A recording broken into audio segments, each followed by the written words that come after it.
Voilà, donc j'enregistre.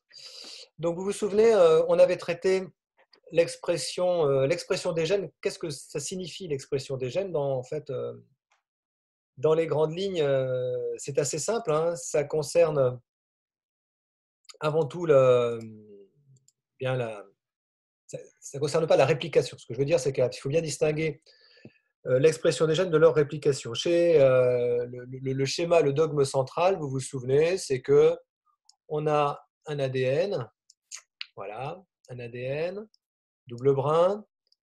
Il va être répliqué en ARN simple brin. Et vous vous souvenez que la région qui est, qui est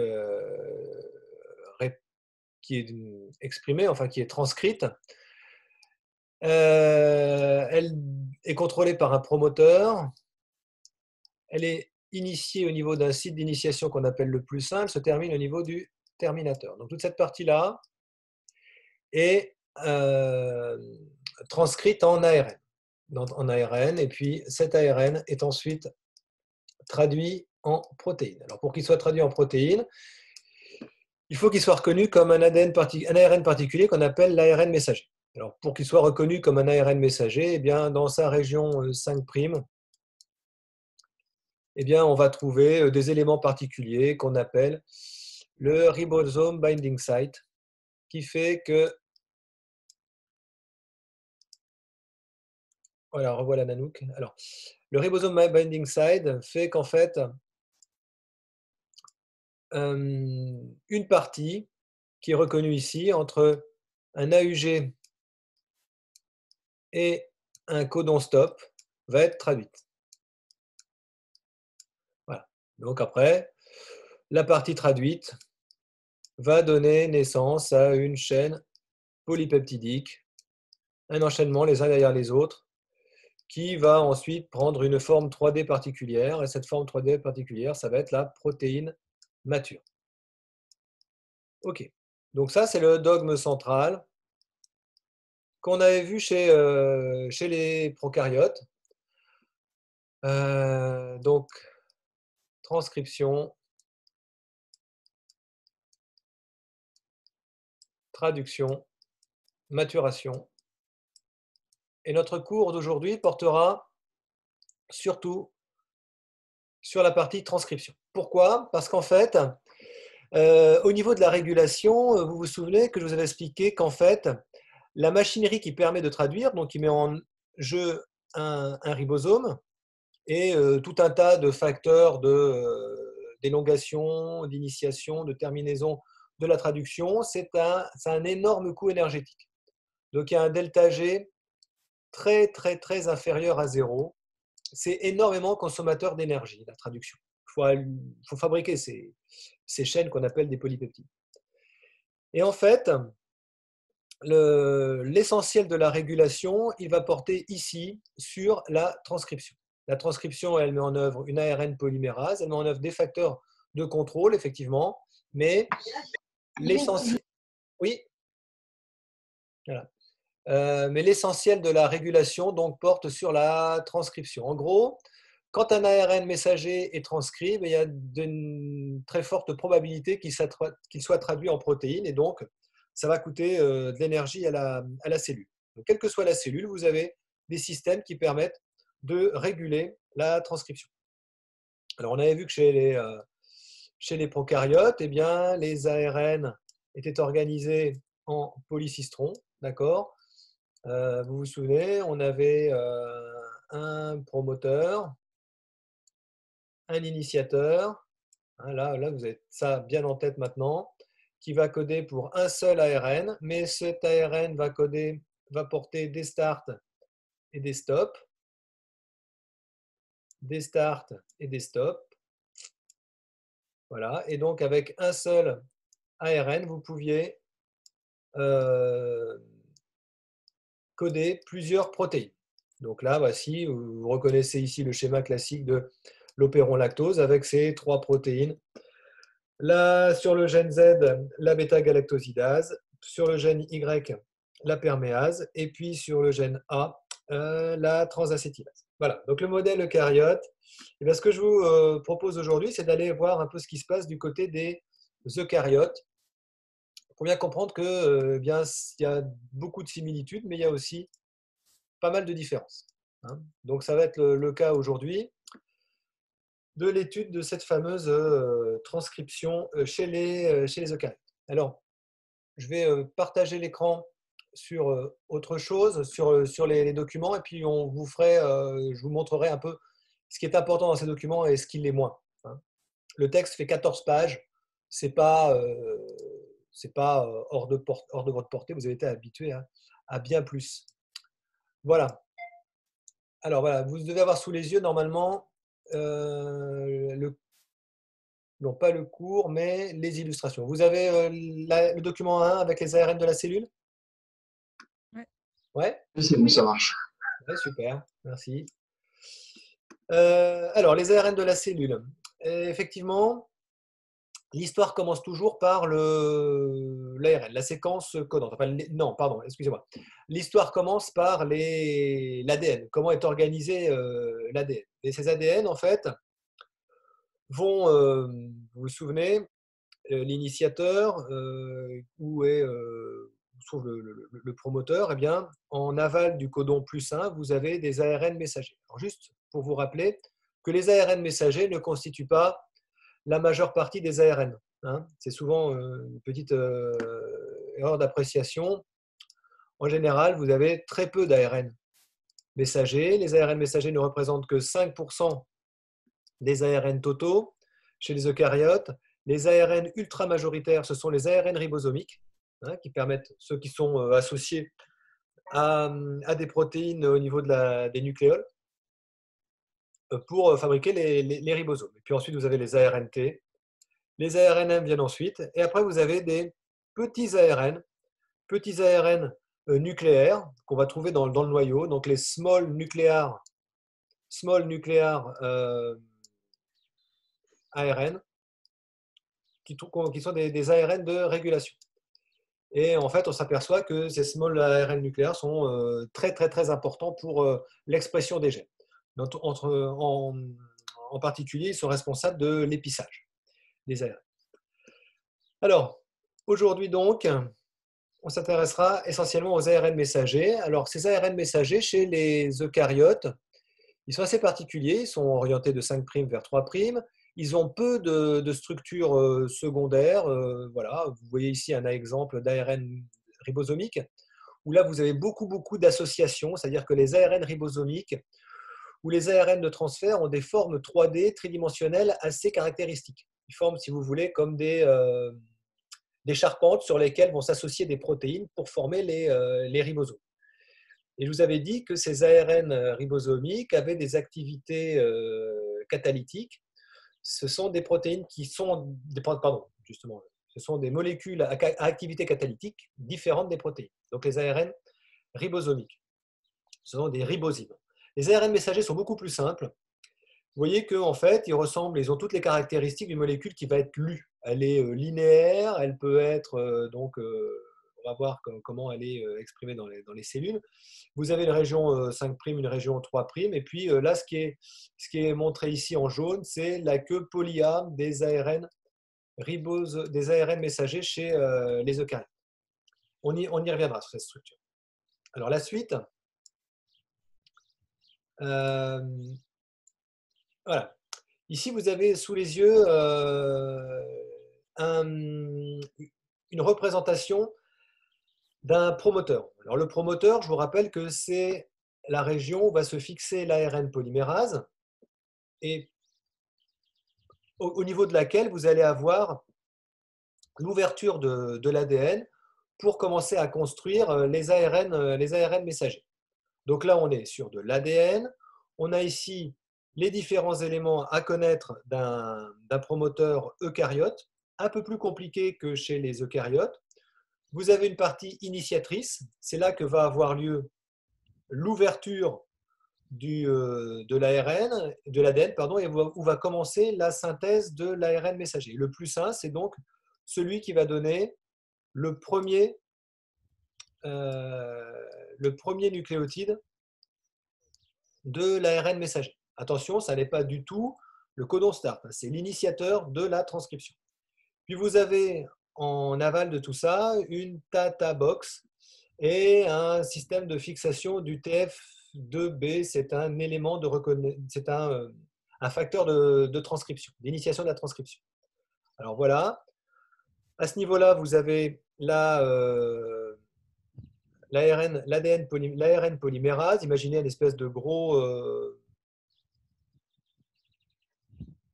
système comme ça, qui ressemble un peu à un gant de baseball, avec une tranchée centrale dans laquelle va se loger l'ADN et qui va ouvrir l'ADN au niveau de la Tata Box. Donc ce niveau-là, vous avez beaucoup de T et de A, bien vous avez une ouverture de l'ADN. Et puis, quelques nucléotides plus bas, bien vous allez avoir un début de transcription. Alors, je n'ai plus en tête les valeurs, mais vous imaginez que là, elle va ouvrir l'ARN polymérase et elle va commencer à transcrire uniquement un peu plus bas. Vous voyez, 26 nucléotides plus bas, ce qui n'est pas grand-chose. OK? On reviendra sur ces événements tout à l'heure. Attendez, je vais admettre Anne Kelly dans la leçon. Là. Voilà. Donc voilà comment ça se passe. Et une fois que l'ARN polymérase a commencé à travailler, ben, elle va progresser vers le reste du gène.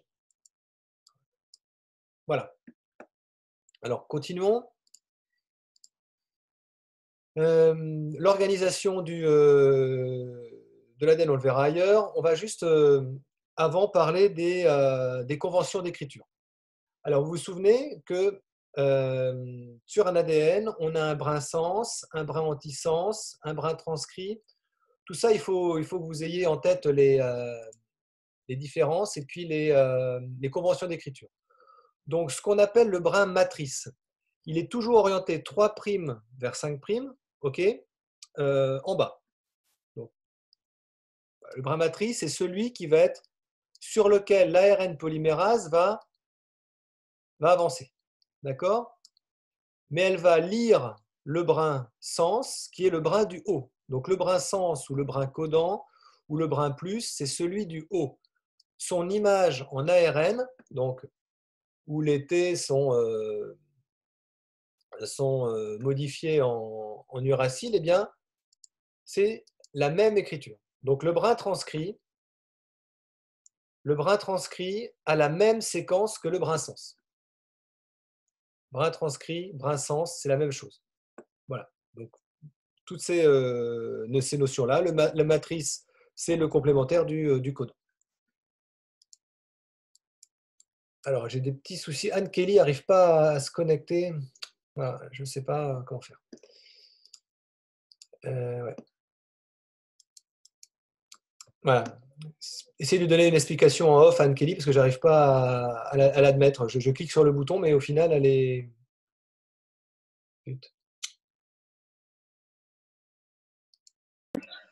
J'ai une question juste, j'ai pas compris, c'est lequel qui est lu là? Alors, celui qui est lu, ah, voilà, Anne Kelly. Bonjour Anne Kelly. Vous m'entendez?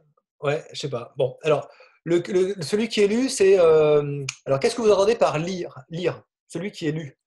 Bah, l'ARN polymérase, il est sur le brin antisens, c'est ça? Et je sais pas, il transcrit le brin sens?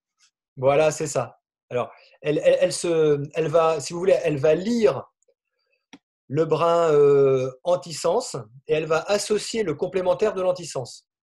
Si vous voulez, le brin antisens se représente comme une espèce de rail sur lequel elle va travailler comme une tête de lecture. Elle va lire le brin antisens et elle va fabriquer une image conforme du brin sens. D'accord. Voilà, donc c'est la matrice. La matrice, c'est le brin antisens, c'est le brin du bas. Dans ma convention d'écriture où j'écris toujours le 5', 3' en haut, de gauche à droite et le complémentaire de droite à gauche en bras du bas. Voilà. Alors, oui, d'accord.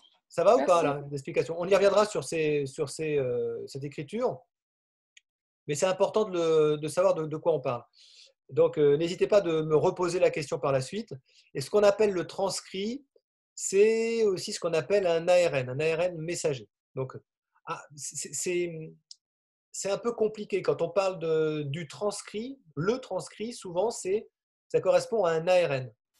Mais quand on parle du brin transcrit, eh bien, c'est ambigu. Quand on parle du brin transcrit sur un ADN, le brin transcrit, il vaut mieux dire le brin matrice ou le brin codant. Le matrice, on sait que c'est celui qui va être lu par l'ARN polymérase pour fabriquer le transcrit, donc l'image conforme du brin codant. Voilà. Les différentes ARN polymérases. Chez les prokaryotes, on n'a qu'une ARN polymérase. Chez les eucaryotes, on en a plusieurs. Vous voyez, là, vous avez l'ARN polymérase eucaryote qui est composé de 2 sous-unités. Une petite sous-unité alpha, une grosse sous-unité bêta, et ces deux sont associés. Donc, vous avez bêta, bêta prime et 2 alpha. Chez les eucaryotes, c'est un peu plus compliqué. Vous avez 3 ARN polymérases. Alors, parmi ces 3 ARN polymérases, la plus intéressante, c'est, enfin, pour le cours d'aujourd'hui, celle qui est impliquée dans la transcription des ARN messagers, dans la synthèse des ARN messagers, c'est l'ARN polymérase 2, celle qui est ici. L'ARN polymérase 3, elle est utilisée pour fabriquer des ARN ribosomiques et l'ARN polymérase 1 pour des ARN d'autres ARN. Voilà. À moins que ce soit le contraire. Enfin bref. La plus importante, c'est l'ARN polymérase 2. Elle est assez particulière. Donc, vous voyez qu'elle est constituée d'un grand nombre de sous-unités. Elle a 10 sous-unités. Et sur l'équivalent de la sous-unité bêta, bêta prime des eucaryotes, des prokaryotes, elle porte une queue. Voilà, littéralement, une queue, ce qu'on appelle le C-terminal domaine. Le domaine C-terminal, qui est en fait, qu'on appelle aussi la queue CTD. Cette queue CTD, elle est très largement phosphorylable, hein, avec de nombreuses, vous voyez, des tyrosines et des tréonines, qui fait qu'elle peut être phosphorylable. Phosphorylable au niveau de nombreux résidus. Donc, souvent, surtout les tyrosines kinase. Voilà. Donc, cette queue CTD, que certaines enzymes peuvent phosphoryler, eh bien, elle a un rôle majeur dans l'initiation de la transcription des ARN messagers, donc de leur synthèse. Alors, justement, on va voir un peu à quoi ressemble cette ARN polymérase. L'ARN polymérase, elle ressemble à ça. Vous voyez, il y a très peu de différence entre l'ARN polymérase eucaryote de la prokaryote, si ce n'est qu'elle est plus grosse, tout simplement. Elle est plus grosse, elle a plus de petits sites actifs, on va dire. Elle a une activité plus contrôlée, plus complexe. Alors, avant de voir les facteurs de transcription, eh bien, on va déjà revenir sur quelque chose dont on avait parlé dans le cours de début d'année sur les ARN, sur la transcription, sur la structure des gènes, sur les génomes. Vous vous souvenez, on avait parlé de chromatine, d'hétérochromatine et de chromatine. Et puis on avait dit que la chromatine qui était transcrite, c'était uniquement le chromatine. Et encore, cette chromatine, elle pouvait changer. Vous vous souvenez, vous aviez dans le noyau de l'hétérochromatine qui n'est pas accessible aux ARN polymérases. Vous avez de l'hétérochromatine qui est parfois accessible aux ARN polymérases, c'est l'hétérochromatine transitoire ou trabéculaire. Et puis, vous avez le chromatine qui apparaît complètement en clair, qui n'est pas dense aux électrons, dans lequel vous avez toutes les séquences codantes d'une cellule à un moment donné de sa vie. Eh bien, en plus de ça, il faut savoir que les petites protéines qui servent à enrouler l'ADN, à le compacter, donc vous vous souvenez, ce sont les histones, eh bien ces histones, elles peuvent être plus ou moins resserrées les unes des autres. On en avait parlé, ça, et c'est en fait lié à des sites de deux choses. Tout d'abord, l'ADN peut être méthylé, ok, au niveau de ces résidus cytosines. Voilà, l'ADN méthylé au niveau des résus-cytosine, c'est ce qui apparaît ici dans ce document. Et en plus de ça, les histones peuvent être acétylés. Donc un groupement acétyl, c'est un groupement CH3. Voilà. Donc, au niveau des histones, on peut fixer des groupements CH3, C, double liaison O. Voilà. Donc ces groupements acétyles qu'on peut fixer sur les histones. Voilà.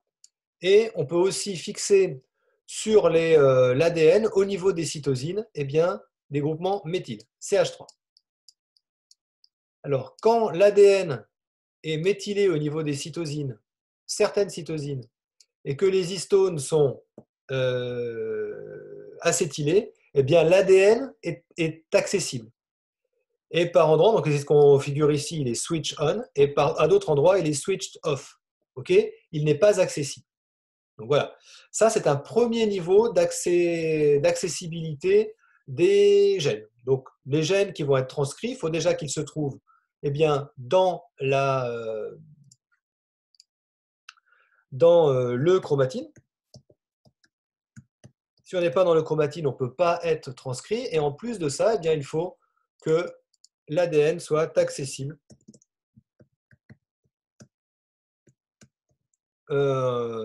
avec grâce à la décondensation des histones. Bon. Alors, les molécules qui gèrent cette condensation des histones, c'est ce qu'on appelle des facteurs de transcription. Des facteurs de transcription au niveau de l'ADN. Et en fait, toutes les molécules qui vont être capables de favoriser la transcription, que ce soit au niveau de l'ADN ou de manière beaucoup plus efficace et beaucoup plus active au niveau de l'ARN polymérase et du promoteur, c'est ce qu'on appelle des facteurs de transcription. Donc en fait, ce qui est très important de retenir chez les eucaryotes, c'est que l'ADN, l'expression d'une partie de l'ADN au niveau du promoteur est dépendant de facteurs de transcription. Ces facteurs de transcription sont de trois types.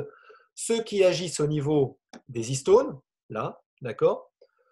Ceux qui agissent au niveau de l'ARN polymérase et qu'on appelle des facteurs de transcription généraux, oui, merci. Et puis ceux qui activent l'ARN polymérase qui sont spécifiques. D'accord? Donc, la décondensation de l'ADN, les facteurs de transcription généraux qui agissent au niveau des séquences régulatrices du promoteur, et puis les facteurs de transcription spécifiques qui, eux, agissent en réponse à des modifications de l'environnement extérieur ou de facteurs d'hormones, par exemple, comme on l'a vu pour le cortisol, comme on l'a vu pour l'insuline ou le glucagon. Voilà. Alors, c'est ça qui est important dans ce cours. C'est le plus important et c'est ce qu'on va voir maintenant. Voilà. Donc, voilà.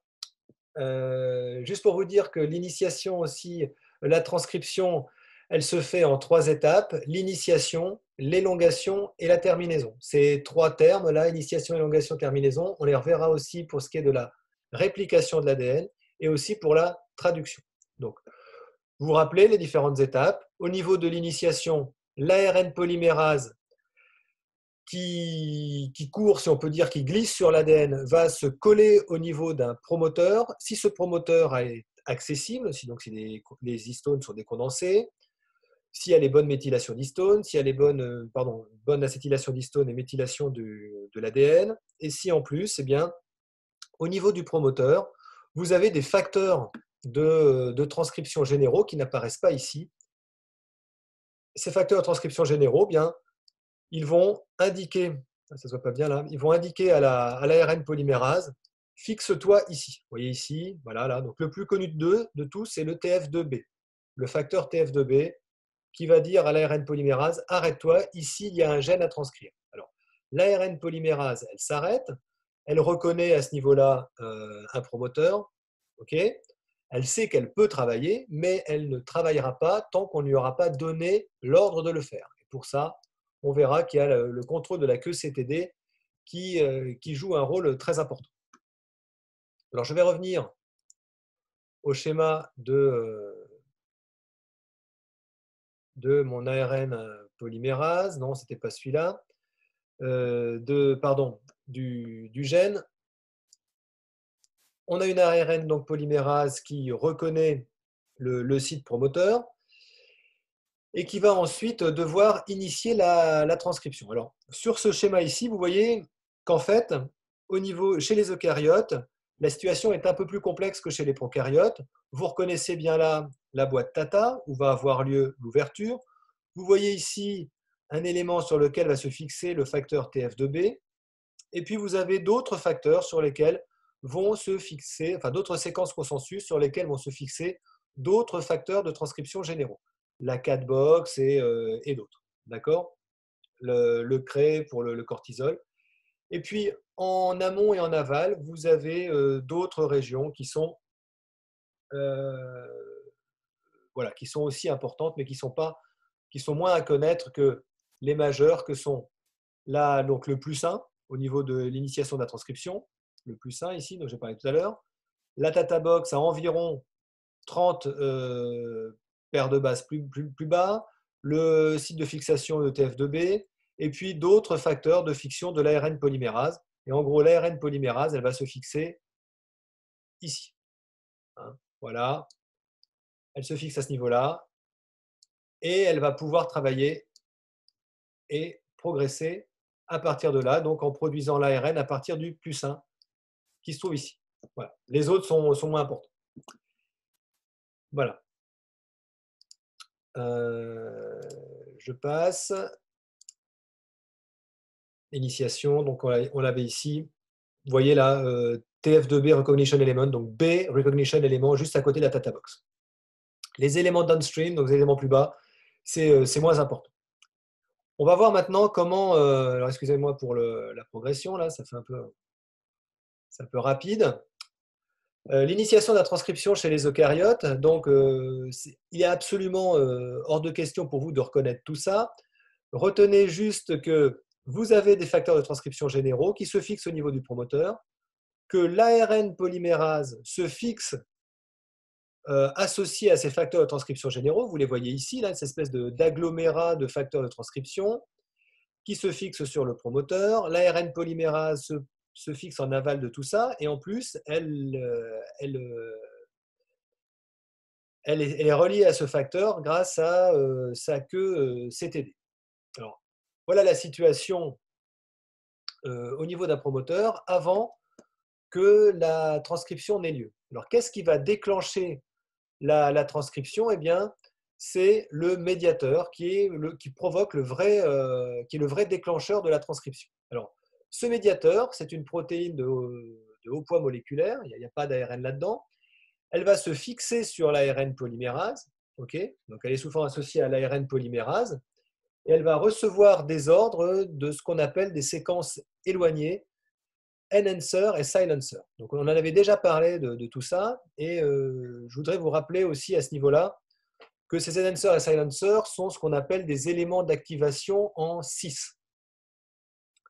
Alors, passons sur ce schéma. Voilà. Celui-ci est plus révélateur, en fait, un peu plus proche de la réalité. Vous reconnaissez ici l'ARN polymérase. Vous avez ici différents facteurs de transcription de base ou généraux qui font le lien entre l'ARN polymérase. D'autres facteurs qui sont liés à la Tata Box. C'est bizarre, moi j'aurais cru que c'était la Cat Box. Il y a une petite erreur ici. Ouais. Ou alors c'est une Tata Box. Ouais. C'est un peu étrange. Enfin, pour moi, c'était la Cat Box où il y avait cette fixation-là. C'est un peu étrange. Bon, ce qu'il faut retenir, c'est que vous avez des facteurs de transcription généraux en grande quantité qui se fixent sur cette espèce de module bleu là. Ce module bleu, c'est ce qu'on appelle le médiateur. Donc le module bleu, le médiateur, il est là. Euh, et il est constitué d'un grand nombre de coactivateurs, mais peu importe. Le terme important, c'est le médiateur, qui a un rôle d'intégrateur. Ou en tout cas, intégrateur, non, il est responsable de l'intégration des signaux. Un peu comme on avait vu sur les neurones. Vous vous souvenez? Sur les neurones, on avait des synapses qui étaient activatrices, d'autres qui étaient inhibitrices, et puis vous aviez le corps du neurone qui faisait la synthèse des signes plus, des signaux plus et des signaux moins. Eh bien ici, vous avez des molécules qui forment le lien entre les séquences enhancer, qui sont situées des fois mais à des milliers de paires de bases du promoteur, d'accord, mais qui sont toujours sur le même ADN. Donc c'est important. Les enhancers et les silencers, que vous voyez ici, ce sont des séquences de contrôle éloignées, distantes, d'accord, qui vont influencer le médiateur, qui lui fait l'intégration. On aurait pu l'appeler plutôt intégrateur que médiateur, mais son vrai nom, c'est médiateur. Si vous utilisez le terme d'intégrateur, c'est tout à fait juste, en tout cas dans sa fonction. Vous voyez que les séquences enhancer, elles vont se coller à des facteurs de transcription. Donc ça, ce sont des facteurs de transcription spécifiques. Facteurs de transcription spécifiques, ce sont eux qui ont le rôle le plus important dans cette régulation. C'est vraiment ça qui fait la différence entre les eucaryotes et les prokaryotes et qu'il faut que vous ayez bien en tête. Donc ces facteurs de transcription spécifiques, vous en voyez ici quelques-uns. Ben là, vous en avez un activateur qui est lié à son enhancer, un autre qui est lié à un autre enhancer et un troisième ici. Vous avez aussi des répresseurs qui sont liés à des silencers. Donc là, on ne le voit pas, mais imaginez que vous pouvez avoir, en plus de ces activateurs, eh bien, des molécules silencers qui vont, elles, inhiber. Attendez, je n'ai pas fait le bon choix du dessin. Ici, je vais en choisir un autre. Voilà, et ici, mettons que ça, c'est un enhancer. Ce silencer, pardon, il va se coller au système là, et il va lui donner des signaux négatifs au médiateur. Donc voilà nos enhancers, nos silencers. Je vais dessiner un plus joli silencer ici. Voilà, voilà un silencer. Il est beaucoup plus joli parce qu'en fait, il est mieux situé. Voilà. Et ce silencer, ce silencer pardon, qui est là, lié à son répresseur, va inhiber le médiateur. Donc, tous les activateurs activent le médiateur, tous les inhibiteurs répriment le médiateur, qui lui fait la synthèse. Et quand les signes plus l'emportent sur les signes moins, ben, qu'est-ce qu'il fait? C'est ce qui n'apparaît pas ici. Eh bien, il va phosphoryler la queue CTD. Donc vous imaginez au milieu de ce médiateur des enzymes qui sont capables, qui sont des protéines kinases, qui vont fixer des phosphates sur la queue CTD. Et au-delà d'un certain taux de phosphate, je n'ai pas du tout en tête, puis ça doit changer enfin voilà, je n'ai aucune idée, mais peu importe, dès qu'il y a suffisamment de phosphate sur l'ARN polymérase, et donc que ça apporte beaucoup de charge moins sur cette queue CTD, eh bien, le médiateur, le complexe d'initiation, on va dire, pour faire plus général, donc le complexe d'initiation lâche l'ARN polymérase qui va tracer sur le brin matrice et qui va produire son ARN transcrit, donc son ARN messager. D'accord? En glissant sur le matrice, elle produit l'image du brin codant qui est le transcrit. Alors voilà le plus important de ces facteurs de transcription. Enfin, comment ça fonctionne. En gros, imaginez un chien qu'on tient en laisse, il n'a qu'une envie, c'est de partir, de courir. Et à un moment donné, eh bien, le médiateur là, lâche la laisse et l'ARN polymérase, elle trace. Et une fois que c'est parti, eh bien, il n'y a plus rien pour l'arrêter. Elle part, elle trace, elle transcrit. Après, une fois que l'ARN est transcrit, il va être traduit. Et vous voyez que donc l'essentiel de la régulation, il porte à ce niveau. C'est pour ça que c'est extrêmement plus compliqué que chez les prokaryotes. C'est beaucoup plus finement contrôlé et c'est vraiment très différent. Donc, si vous aviez à faire une comparaison, d'ailleurs, je peux vous donner le travail à faire, comparaison expression des gènes chez les eucaryotes et chez les prokaryotes, elle est là, la différence. Il faut parler de l'opéron, des opérons, de leur organisation et de leur contrôle par les substrats terminaux, produits terminaux ou les substrats, pardon, chez les prokaryotes, ayant en tête l'opéron lactose, ayant en tête l'opéron tryptophane, et puis, eh bien, chez les eucaryotes, vous avez un système beaucoup plus complexe, dont un exemple est actuellement très connu. Ils sont tous très connus, évidemment, au niveau scientifique, au niveau des revues, mais celui que j'ai pris en exemple, dont j'ai trouvé qu'il était le mieux documenté et qui était assez facile à intégrer dans votre cours, c'est celui de la transcription de la PEP-CK. La PEP-CK, je ne sais pas si vous vous souvenez, est-ce que quelqu'un se souvient de la réaction catalysée par la PEP-CK?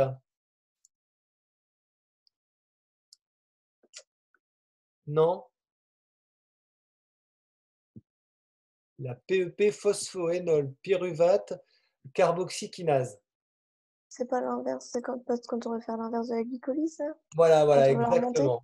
Voilà, c'est l'enzyme, c'est une des enzymes qui participe à faire en fait la réaction reverse de la néoglucogénèse. Donc, c'est celle qui sert à partir du pyruvate, pardon. Elle permet de fabriquer à partir du pyruvate du phosphoénolpyruvate.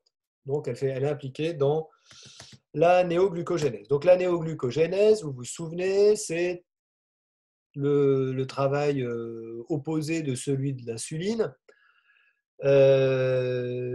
C'est la production de glucose, donc c'est une voie métabolique qui est activée par le glucagon, qui est réprimée par l'insuline et qui va aussi être activée par des enzymes du stress comme le cortisol. Donc, c'est vraiment le bon exemple à prendre si on veut parler de la régulation des gènes chez les eucaryotes à partir d'un exemple du métabolisme. D'accord? Il se trouve qu'en plus, j'avais une illustration qui collait bien avec ça et où on voit bien ici le médiateur. Donc, vous voyez ici les éléments que j'avais en tête.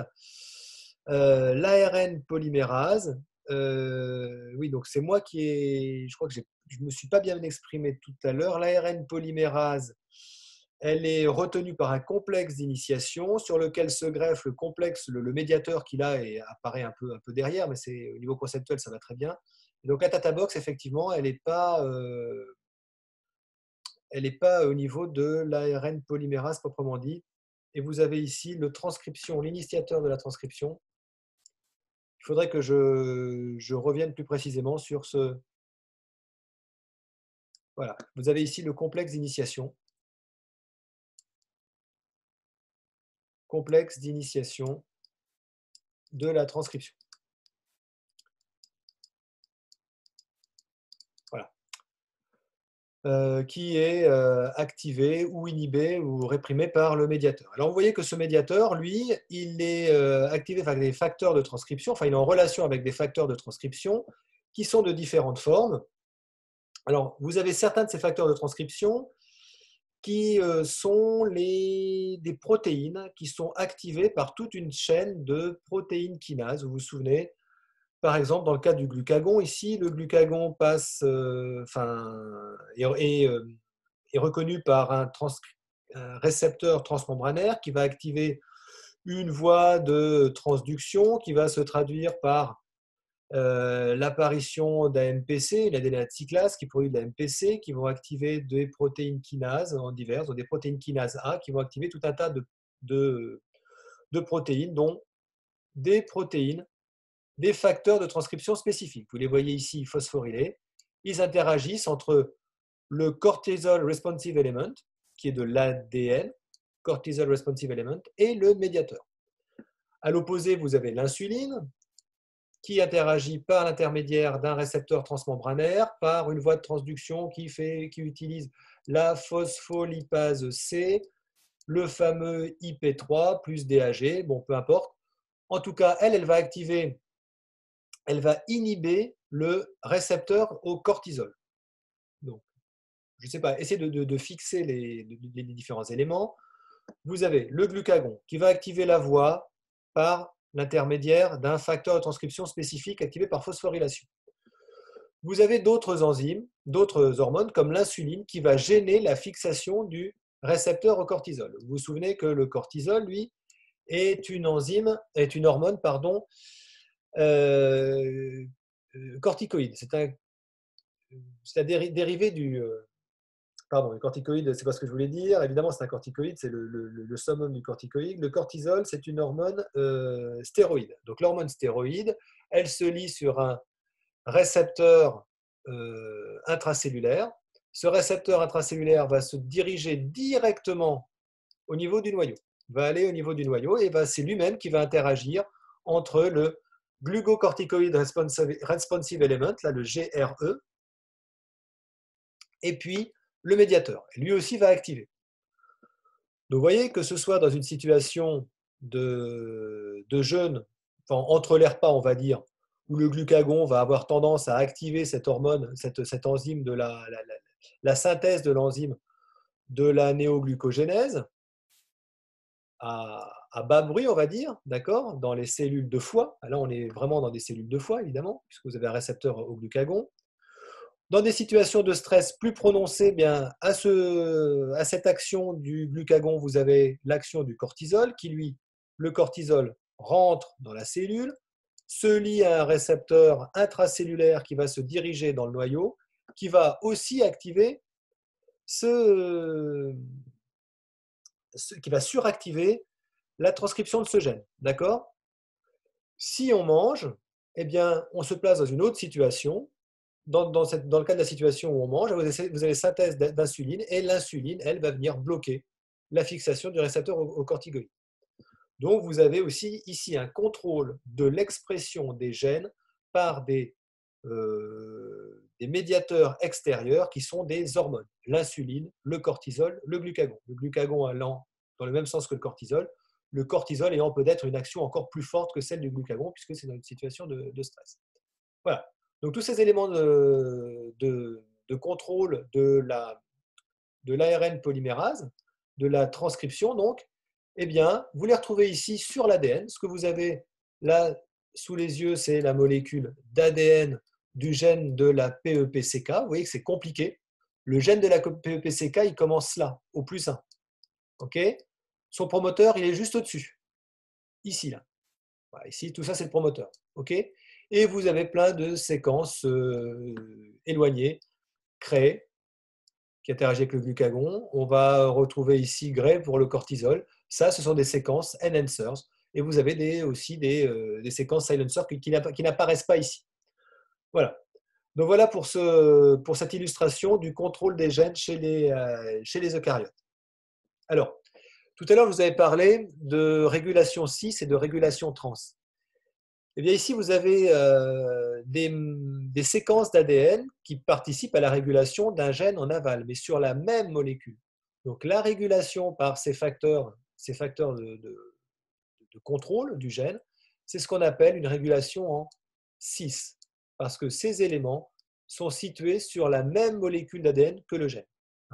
Contrairement à la régulation par le répresseur de l'opéron lactose, qu'on disait une répression en trans. Bon, voilà. Bon, ça, c'est des détails, mais c'était juste pour illustrer ces propos qu'on avait eu avec l'expérience, là, vous vous souvenez, d'études de l'opéron lactose. Alors, juste pour continuer maintenant sur cette illustration, donc le contrôle de l'expression au niveau de l'ADN, au niveau de l'expression des gènes. Vous avez ici, voilà, la maturation, la troisième étape de la maturation des gènes chez les eucaryotes, enfin la troisième étape de la transcription, c'est ce qu'on appelle la maturation.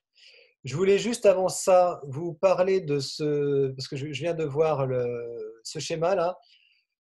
Ce schéma-là vous montre comment l'ARN polymérase est capable de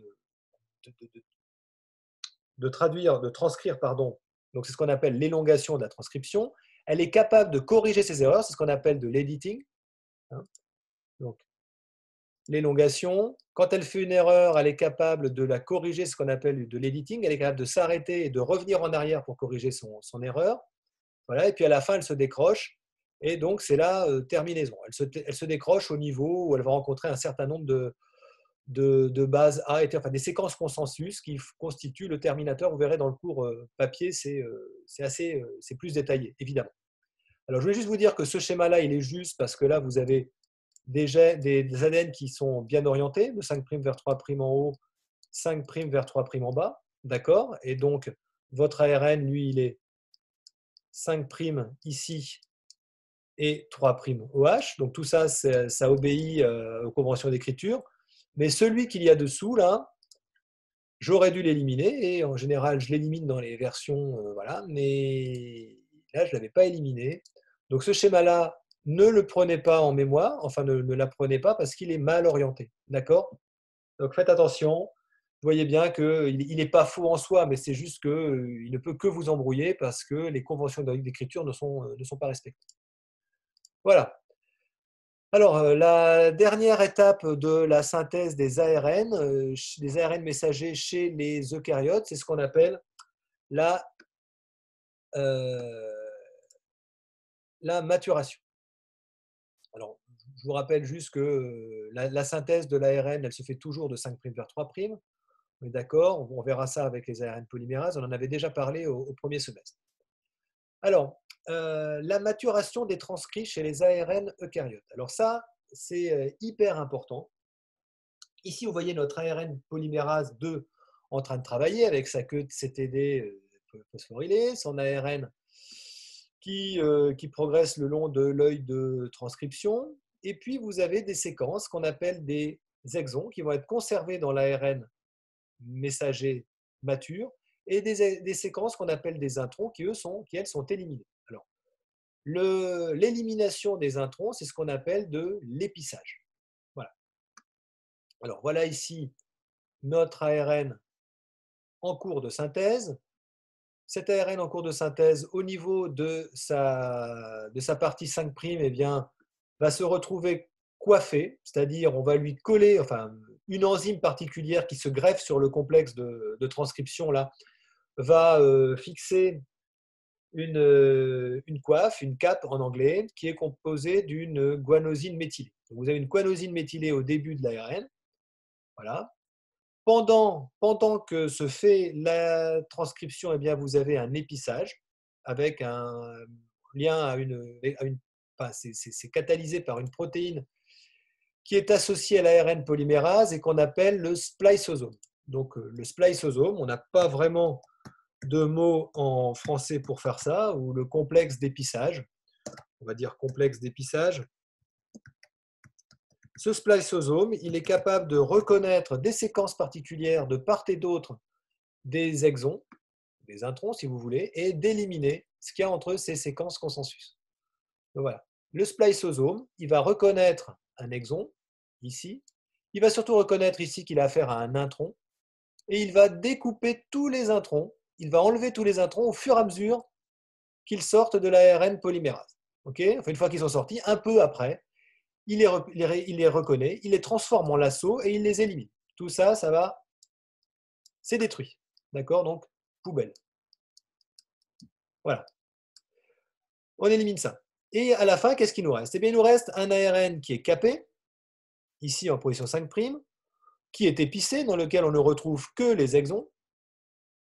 Et au final, eh bien, une enzyme particulière, une polyadénylase, va coller une queue poly-A. Alors, imaginez environ 200 adénines qui sont liées en 3'. Ça correspond à la queue poly-A. Alors, cette queue poly-A, elle est associée à une région qu'on appelle la section 3' UTR. Vous vous souvenez, ça c'est comme chez les prokaryotes, on a du 5' UTR, qu'on ne voit pas bien ici. On a du 3' UTR, et au-delà du 3' UTR, eh bien, vous avez la queue poly-A. Donc, pour récapituler, la maturation des ARN, eh bien, c'est 1. La fixation de la tête, la coiffe, ou fixation du cap en 5', puis l'épissage, c'est-à-dire l'élimination des introns, et enfin, eh bien, l'addition d'une queue poly-A, donc une polyadénylation en 3'. Voilà, voilà de quoi est constituée la maturation des ARN chez les eucaryotes. Alors, ça fait des figures assez intéressantes, puisque vous vous retrouvez avec une molécule. Non.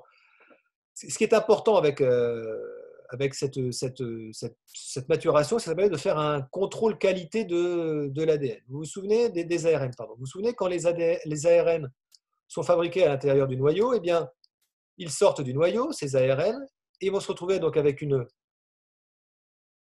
coiffe ici, et puis une queue poly-A. Eh bien, l'intérêt de la queue poly-A, c'est qu'elle peut se coller à la coiffe par des molécules qui les associent, des protéines qui les associent, j'ai oublié leur nom, mais au final, ça permet de former des ARN messagers qui sont circulaires, ok, et qui peuvent être lus pour autant par les ribosomes. D'accord? Le ribosome fait son travail. Voilà. Alors ça n'apparaît pas souvent dans la littérature, mais l'intérêt, c'est que ce que vous avez sous les yeux là, c'est un exemple de contrôle qualité. Parce que seuls les ARN messagers qui seront complets, avec une coiffe et une queue poly-A, pourront être circularisés. D'accord? Donc ça, c'est un très bon exemple de contrôle qualité au niveau de la transcription, de l'expression des gènes. Il y aura aussi un contrôle qualité au niveau de la traduction, mais c'est autre chose. D'accord? Mais Donc, s'ils ne sont pas circularisés, ça veut dire qu'on peut pas les. Ils sont pas. Il y a pas de. La suite ne se fait pas? ouais, la transcription, ça ne se fait pas. Il faut qu'ils soient circularisés pour être. Enfin, Pour être. pas la transcription, parce que la transcription, elle est faite. Du coup, c'est après, c'est la traduction qui va pas marcher, Oui, non? oui, pardon, la traduction. J'ai dit la transcription, Ok. non, c'est la traduction. Voilà. Ok. Voilà. Les ARN messagers qui n'arrivent pas à être circularisés, eh bien, ils sont détruits. Donc là, c'est un contrôle qualité. On ne va pas engager des ribosomes à fabriquer des protéines sur des ARN messagers qui sont incomplets. Ça pourrait être dangereux pour la cellule et en plus, ça représente une dépense énergétique de dingue pour rien, quoi, pour un résultat nul. Voilà. Donc voilà, la dernière chose, donc vous avez ici des exemples. Franchement, ce n'est pas la peine de retenir, sauf si c'est pour comprendre le phénomène, ces schémas là, A15, A16. Bon, oui, bien sûr, vous pouvez essayer de comprendre. Le plus important à comprendre, c'est l'épissage alternatif, qui est en fait que un même gène, donc cet épissage alternatif, c'est une notion hyper importante parce qu'elle permet d'expliquer comment, à partir d'un même gène, d'une même séquence au niveau de l'ADN, on peut coder pour un grand nombre de protéines différentes. Alors vous avez ici l'exemple du gène de l'ovalbumine de poulet, qui a été en fait le premier gène dans lequel on a pu mettre en évidence de l'épissage alternatif, de l'épissage même d'ailleurs. C'est les travaux de Chambon dans les années 1980 ou peut-être 70, enfin bref, c'est pas mal de temps maintenant, où il montre qu'en fait, voilà, donc lui, il arrive à montrer qu'il y a des introns et des exons. Donc, voilà, l'expérience de Chambon, c'était pour montrer l'existence des introns et des exons, de l'épissage. Puis d'autres expériences par la suite ont permis de montrer qu'en fait, qu'il y avait un épissage alternatif. Tous ces gènes à introns et exons, la plupart de nos gènes eucaryotes qui possèdent des introns et exons, eh bien, peuvent être épicés de manière différente en fonction de la cellule dans laquelle ils sont exprimés, au moment à laquelle ils doivent être exprimés, d'accord, et sous quelle influence hormonale, par exemple, dans quel environnement. Donc, en fonction de l'environnement, de la vie de la cellule, voilà, bien une même séquence de gènes, et là je ne parle pas de séquence codante, je parle d'un ensemble de gènes, du plus 1 au terminateur, avec une succession d'exons et d'introns, peut être épicé de manière différente. C'est-à-dire que le spliceosome va être sensible à des facteurs de régulation de l'épissage, qui sont aussi autre chose que les facteurs de transcription, et qui vont permettre, vous voyez ici un exemple, où vous avez un ADN génomique qui va être transcrit exon 1, plus 2, plus 3, plus 4, plus 5. Donc vous avez 1, 2, 3, 4, 5 exons. Tous les exons sont transcrits et forment cette protéine-là qui aura cette fonction-là. Mais dans une autre cellule, eh bien, l'ADN transcrit, les ARN produits seront différents. On aura un transcriptome différent. Dans ce cas, vous aurez un exon 1, un exon 2, pas d'exon 3, mais l'exon 4 et l'exon 5. Et là, vous avez 1, 2, 3, 4 domaines, tout cas, ici, vous avez une protéine avec une fonction différente. Donc ça se retrouve à dans un grand nombre de gènes. La plupart des gènes subissent de l'épisage alternatif, ce qui permet de comprendre pourquoi, avec seulement 22 000 gènes, vous vous souvenez, le génome humain, c'est uniquement 22 000 gènes, mais il peut coder pour des millions de protéines différentes. D'accord ? 10 puissance millions, voilà, on va dire de l'ordre du million, 1, 2, 3, 1, 2, 3, de protéines différentes. Voilà. Donc cette notion d'épisage alternatif, elle est hyper importante. Hein. Vous voyez, ça, on n'a pas ça chez les eucaryotes. Et puis bon, pour terminer ce cours, eh bien, voilà ici comment travaille le spliceosome. Hein. Ils avaient autour de chaque intron, vous avez des sites d'épissage en 5', des sites d'épissage en 3', qui vont être reconnus par le spliceosome. Et c'est le spliceosome qui va y coller des facteurs d'épissage qui utilisent une sous-unité qui hydrolyse de l'UTP, il me semble, pour finalement retirer les exons et coller ensemble, retirer les introns et retenir ensemble les exons. Alors voilà, pour la forme, enfin pour le truc mnémotechnique, les introns sont des intrus. Retenez ça comme ça, les introns sont des intrus. On élimine les intrus. Voilà, donc une grande diversité de protéines dont l'expression est extrêmement finement régulée chez les eucaryotes, contrairement à l'expression chez les prokaryotes. Voilà. On va s'arrêter là pour le cours et puis après, vous me poserez des questions et